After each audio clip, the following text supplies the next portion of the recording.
Bonjour, mon nom est Marc-André Bédard. Je vous souhaite la bienvenue dans mon univers de biologiste voyageur dans cette série des anecdotes.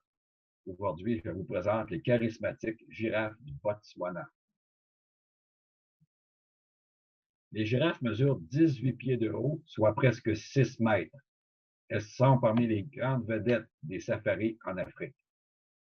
Malheureusement, leur population a diminué de 90 depuis les 30 dernières années, passant de 1 million à 100 000 individus. Le bon côté des safaris, c'est que plusieurs braconniers sont devenus des chauffeurs guides, nous permettant d'admirer ces animaux extraordinaires. Grâce à son long cou, son garde-manger est inaccessible aux autres brouteurs de la savane. La girafe possède une langue mauve pour la protéger des rayons nocifs du soleil. Et cette langue mesure 50 cm de long, ce qui lui permet d'aller fourrager dans les buissons d'acacia, dont elle adore les feuilles. Elle en mange 35 kilos, 75 livres chaque jour. Un restaurant populaire ici. Combien y a-t-il de clients? Il y a 7 girafes qui sont en train de manger dans cette petite portion de la savane africaine.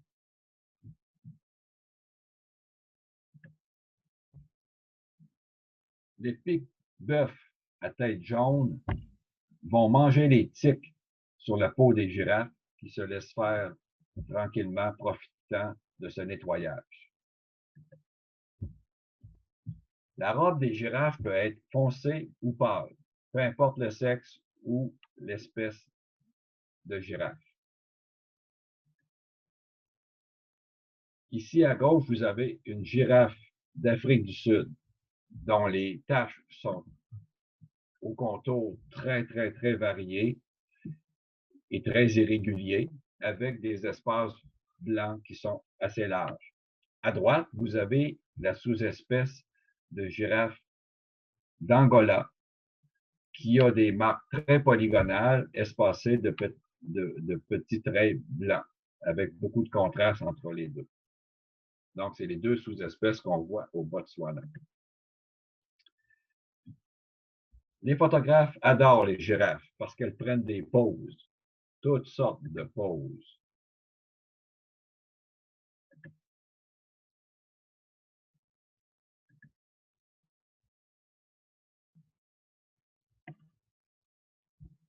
Est-ce qu'on voit ici des mâles ou des femelles ou un couple?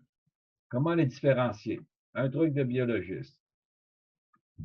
Les girafes ont sur leur tête deux protubérances qu'on appelle des ossicones.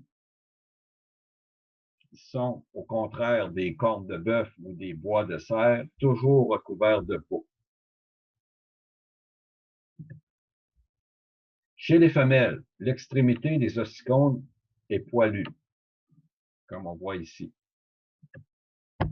Chez les mâles, l'extrémité des ossicones est chauve.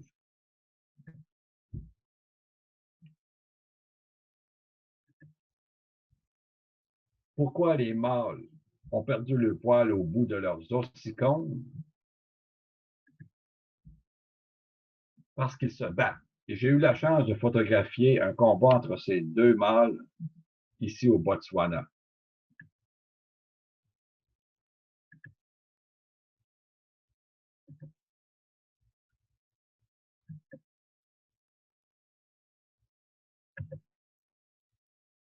On voit au bout de la flèche rouge une cicatrice laissée par l'extrémité des ossicones sur le cou de cette girafe.